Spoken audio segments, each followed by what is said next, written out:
Selamat sore Pak Ian, selaku dosen pembimbing skripsi saya dan juga para penguji sekalian. Perkenalkan, saya Sunatun Goro dari Teknik Komputer 2016 ingin mempresentasikan skripsi saya yang berjudul Pengembangan Aplikasi Sistem Absensi untuk Mahasiswa dengan Masker Berbasis Face Recognition.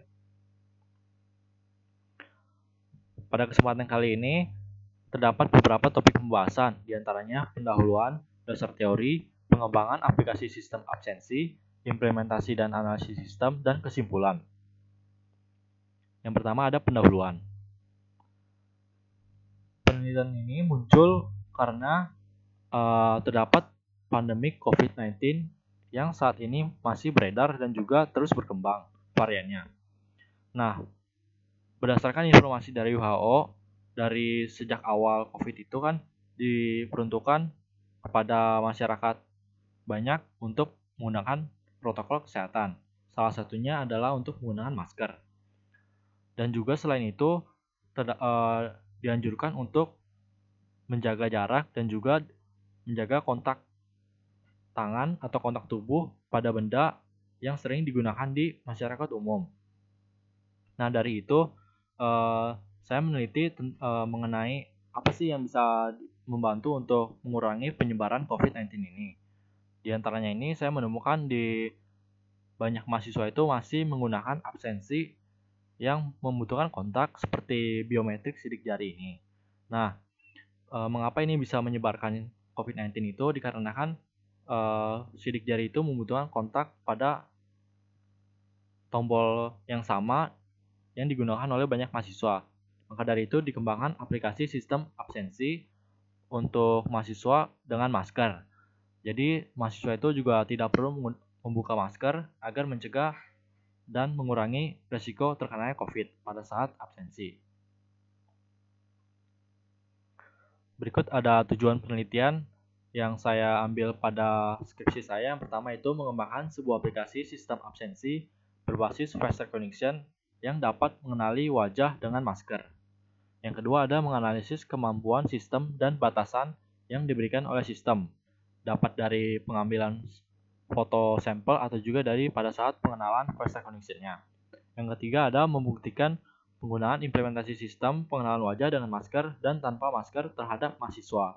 Jadi meskipun absensi aplikasi ini ditujukan untuk mahasiswa dan masker, tapi tetap dapat mengenali mahasiswa yang tidak menggunakan masker.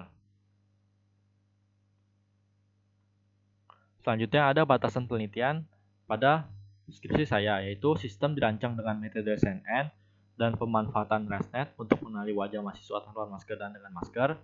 Sistem dibuat tidak mengkaji aspek keamanan data. Sistem dibuat tidak mengkaji mengenai tanggapan saat terjadinya kegagalan pada pengenalan wajah. Dan yang terakhir, pengujian aplikasi ini dilakukan secara real time pada mahasiswa.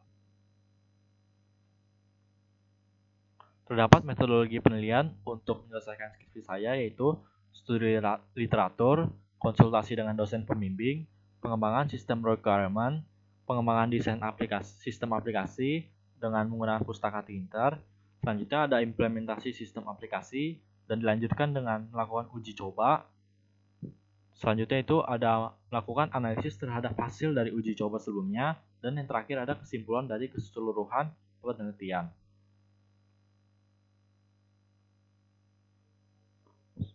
Sistematika penelitian dari penulisan skripsi saya, yang pertama ada bab 1 pendahuluan yang tadi sebelumnya. Yang kedua selanjutnya itu bab 2 dasar teori. Ada bab 3 pengembangan aplikasi sistem absensi. Bab 4 implementasi dan analisis sistem. Dan bab 5 kesimpulan. Dasar teori. Jadi untuk mengembangkan aplikasi yang saya buat dan juga meneliti apa saja yang dibutuhkan pada pengembangan penelitian dan juga aplikasi, terdapat beberapa teori yang saya gunakan sebagai referensi dan juga ilmu yang membantu dalam menyelesaikan penelitian dan aplikasi yang saya buat. Yang pertama itu ada machine learning dan deep learning. Machine learning ini merupakan jenis dari kecerdasan buatan yang memungkinkan aplikasi perangkat lunak untuk memprediksi hasil secara akurat. Nah, pada machine learning ini terdapat juga himpunan bagiannya, yaitu deep learning. Nah, di deep learning ini, machine learning dapat berupa neural network dengan sejumlah besar lapisan dan parameter. Gunanya untuk apa? Jadi dengan lapisan dan parameter ini, deep learning dapat menggunakan beberapa lapisan tersebut untuk pemrosesan dan juga ekstraksi fitur. Jadi agar dapat menyelesaikan permasalahan yang kompleks. Yang kedua itu ada Python dan Anaconda. Python ini merupakan bahasa pemrograman yang saya gunakan pada pengembangan aplikasi karena dia merupakan bahasa pemrograman tingkat tinggi yang berorientasi pada objek dan semantik dinamis. Jadi itu dapat mudah dikembangkan. Dan juga terdapat Anaconda, Anaconda Navigator. Anaconda ini merupakan aplikasi yang disebutkan sebagai bahasa pemrograman Python dan R dengan properti open source. Jadi Anaconda ini dirancang untuk menyederhanakan berbagai manajemen paket atau proses penyebaran. Pada aplikasi yang saya buat ini, Anaconda ini digunakan sebagai environment dari program yang dibuat. Selanjutnya ada Database Management System atau DBMS. Database sendiri itu merupakan kumpulan data yang terorganisir dalam sebuah basis sehingga dapat dengan mudah diakses dan dikelola. Selanjutnya ada metode CNN atau Convolutional Neural Network. Jadi ini merupakan salah satu jenis algoritma dari deep learning yang mengembangkan multi-layer perception. Jadi ini biasa digunakan untuk pengembangan program yang terkait dengan citra atau gambar.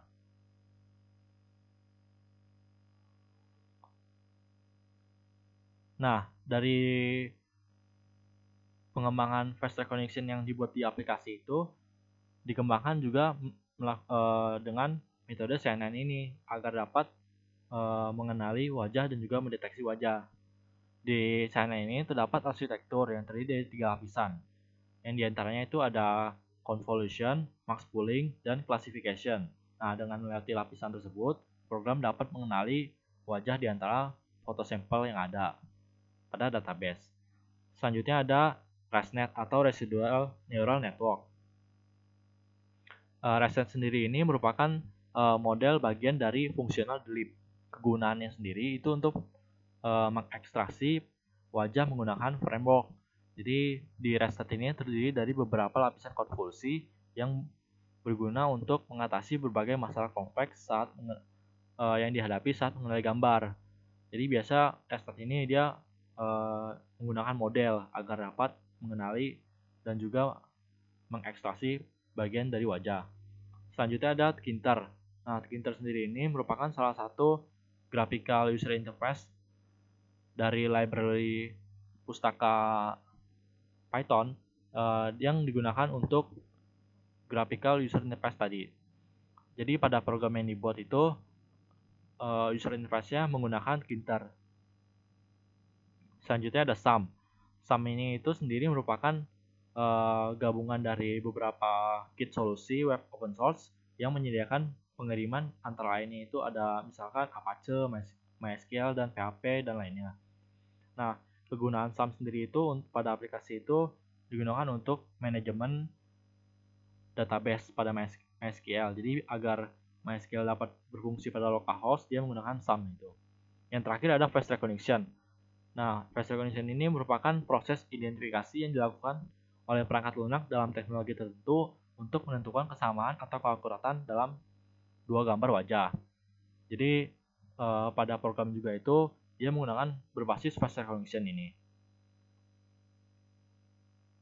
Selanjutnya itu untuk mengenali wajah pada program itu mencari biometrik pada wajah dari sampel foto maupun dari wajah yang diambil secara real time. Jadi biometrik ini biasa ditampilkan dalam bentuk titik-titik yang merupakan karakteristik pada wajah. Dapat dilihat pada gambar itu merupakan dua contoh model penggunaan pustaka DLIP untuk mengambil titik karakteristik biometrik pada wajah. Nah, yang di atas itu berjumlah 68 titik, yang di bawah itu berjumlah 5 titik. Kelebihan dari yang 5 titik itu meskipun dibandingkan dengan 68 titik itu kurang akurat, Tapi model 5 titik ini memiliki proses yang lebih cepat, sekitar 8-10%. Selain itu, mode yang 5 titik ini memiliki kapasitas yang lebih kecil 10 kali dibandingkan dengan yang 68 titik. Nah, selanjutnya ini dapat dilihat pada gambar ini itu merupakan proses dari identifikasi pada sebuah gambar. Jadi dapat dilihat dari kiri ke kanan itu untuk proses dari identifikasi gambarnya itu. Jadi pertama itu program akan membagi gambar sesuai dengan wilayah objek yang terdapat pada gambar tersebut. Dapat dilihat ini pada gambar yang dibagi kotak-kotak kuningnya itu. Terus masing-masing wilayah objek tersebut akan diekstraksi dan diklasifikasikan dengan metode CNN. Nah, dari metode ini nanti akan dapat diidentifikasi apakah itu manusia atau lainnya. Nah, nanti kan kalau di program yang saya buat itu dia diperuntukkan untuk yang wajah. Jadi dia hanya akan mengenali wajah, dia tidak akan mengenali yang lainnya. Selanjutnya ada pengembangan aplikasi sistem absensi. Pertama itu ada sistem requirement. Terdapat beberapa persyaratan pada aplikasi yang saya buat, diantaranya dapat mengoperasikan perangkat lunak, program editor seperti VS Code. Yang kedua ada dapat mengoperasikan Anaconda Navigator untuk menangani environment tadi sebelumnya, dapat mengoperasikan SAM untuk menangani database, dan memiliki kamera internal atau menggunakan kamera eksternal. Ini itu untuk pengambilan sampel foto atau pengenalan wajah secara real time.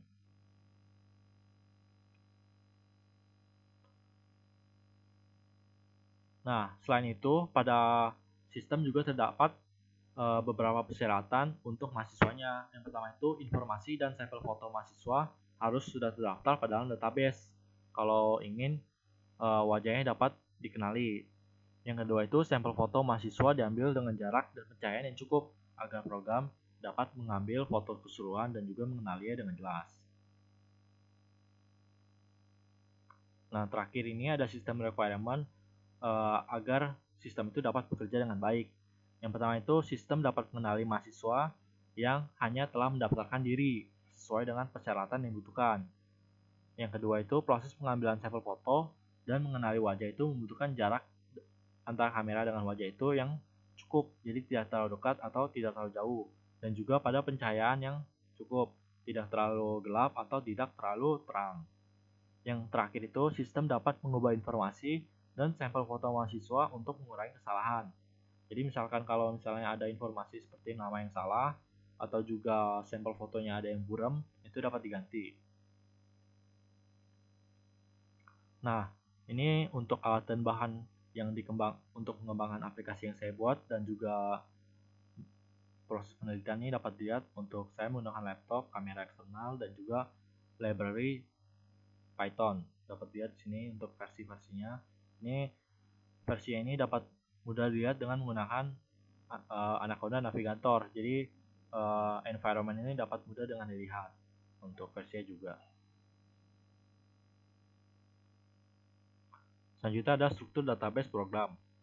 Nah, di database yang di aplikasi yang saya buat ini terdapat beberapa database yang digunakan pada fitur. Yang pertama itu ada database login. Nah, database ini digunakan untuk fitur halaman login.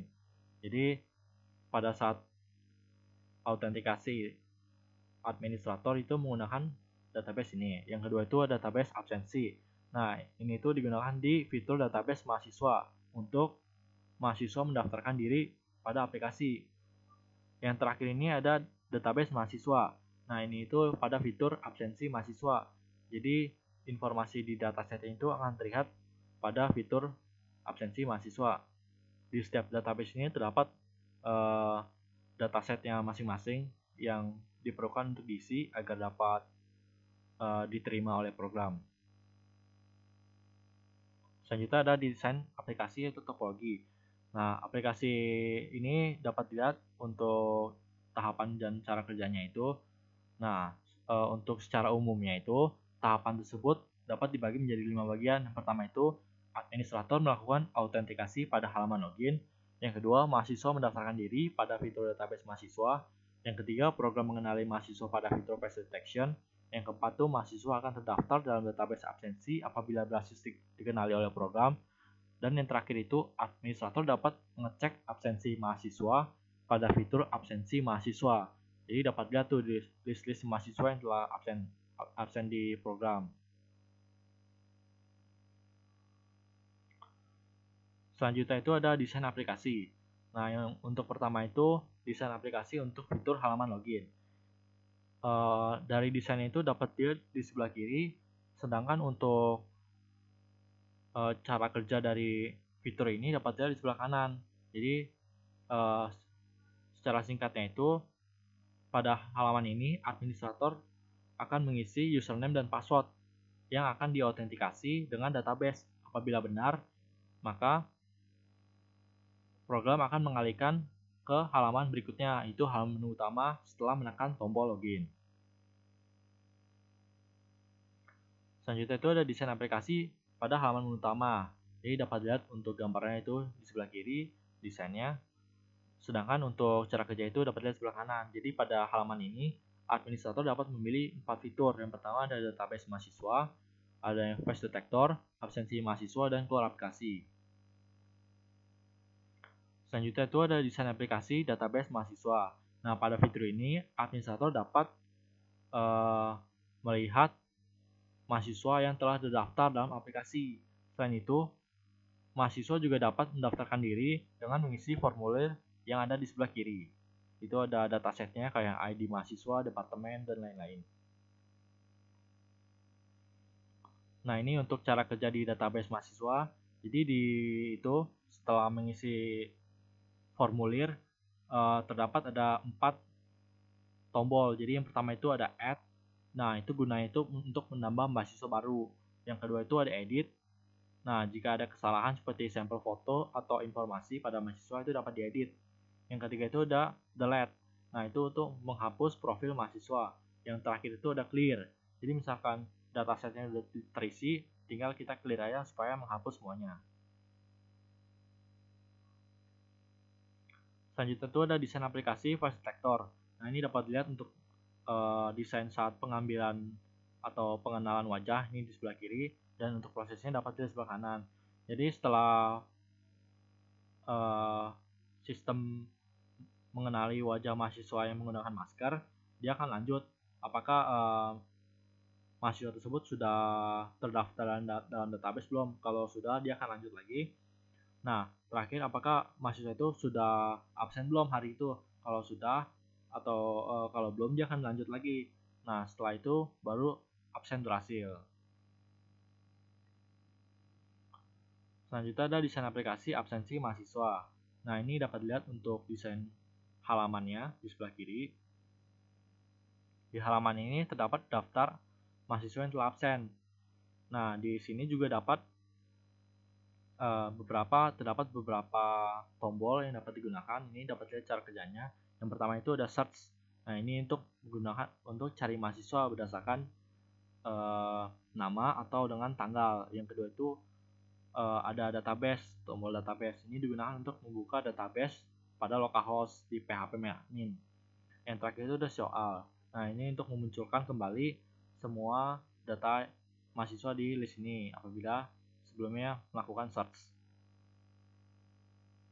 Yang terakhir ada desain aplikasi keluar aplikasi. Nah, itu untuk desainnya itu hanya notifikasi untuk memastikan apakah administrator ingin keluar kembali. Cara kerjanya dapat dilihat di sebelah kanan. Nah, ini masuk ke yang keempat ini, implementasi dan analisis sistem. Nah, implementasi sistem ini pada fitur utamanya itu menggunakan merupakan face detector. Yang tadi fitur kedua pada halaman menu utama. Nah, itu digunakan model ResNet dan juga CNN. Selain itu, pada proses trainingnya itu dibantu dengan model 5 titik. Jadi pada program face detector itu dia menggunakan model delip 5 titik untuk mengenali mahasiswa. Yang terakhir itu untuk mengukur mahasiswa itu dilakukan pengujian yang berdasarkan situasi tertentu yang mengaruhi kejelasan gambar. Nah, yang pertama itu ada pengujian dan analisis tingkat pencahayaan, pada mahasiswa tanpa masker. Jadi ini tingkat percayaannya itu ada 20 sampai 200 lux. Dapat dilihat hasil rata-ratanya. Ini diuji oleh satu orang mahasiswa yang pada setiap tingkat pencahayaan ini diambil sebanyak 5 sampel. Jadi dapat dilihat untuk grafik perbandingannya di sebelah kanan. Nah, selanjutnya sama dengan seperti sebelumnya, cuma bedanya itu mahasiswanya menggunakan masker. Nah, ini untuk perbandingan hasil tingkat akurasi tanpa masker dan dengan masker dari hasil pengujian dua sebelumnya itu. Nah, dapat dilihat ini untuk tabelnya itu dari kesimpulannya itu untuk tanpa masker itu memiliki hasil keakuratan yang lebih baik dibandingkan dengan yang menggunakan masker. Untuk grafik perbandingannya dapat dilihat sebelah kanan. Nah, selanjutnya itu ada pada situasi jarak kamera dengan wajah mahasiswa. Yang pertama itu yang mahasiswa tanpa masker.